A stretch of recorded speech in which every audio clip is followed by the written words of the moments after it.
Assalamualaikum warahmatullahi wabarakatuh. Halo semuanya, perkenalkan nama saya Bese Amaria dengan NIM G7012404. Saya dari kelas A kelompok 3.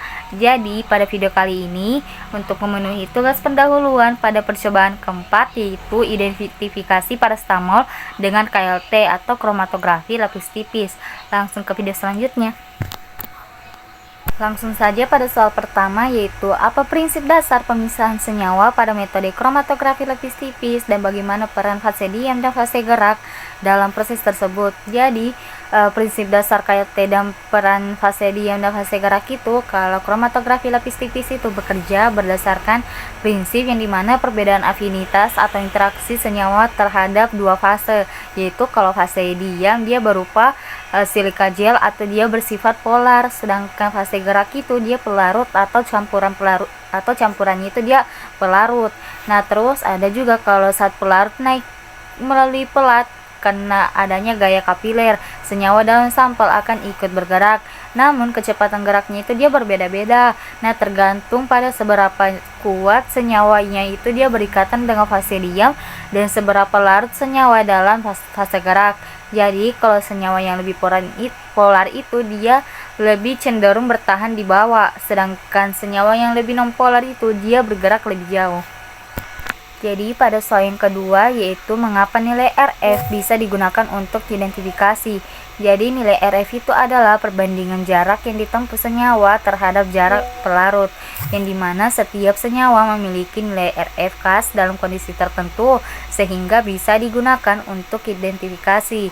Syarat agar perbandingan RF-nya itu dia valid itu, yang pertama fase diamnya itu harus sama, fase geraknya juga harus sama. Terus dia kondisi percobaannya itu seperti suhu, kelembaban, sama pelat KLT, dan cara penutulannya itu dia harus sama dibandingkan dengan cara baku standar. Jadi kalau RF sampel itu dia RF bakunya itu kemungkinan senyawanya itu dia sama. Jadi pada soal yang ketiga itu faktor yang mempengaruhi nilai RF, terdapat beberapa faktor penting, yaitu yang pertama polaritas pelarut atau fase gerak.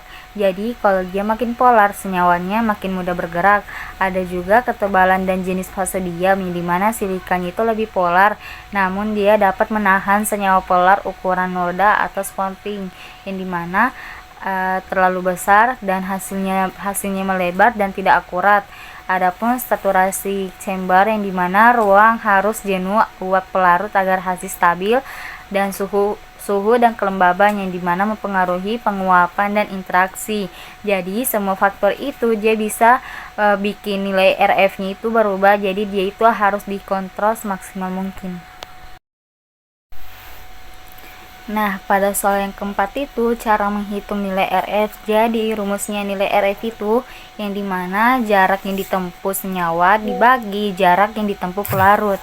Nah, contohnya itu angka senyawanya itu dia 3 cm. Nah, pelarutnya itu 6 cm. Jadi nilai RF-nya itu 3 dibagi 6 itu hasilnya 0,5. Jadi maknanya itu, jadi jika RF-nya berbeda jauh dari baku, yang dimana senyawa kemungkinan bukan paracetamol, bisa juga karena kesalahan metode lain, yaitu antar pelarut, teknik, dan juga lain-lain. Pada soal yang kelima itu apa yang akan terjadi jika fase gerak yang digunakan terlalu polar atau terlalu non-polar terhadap hasil pemisahan KLT.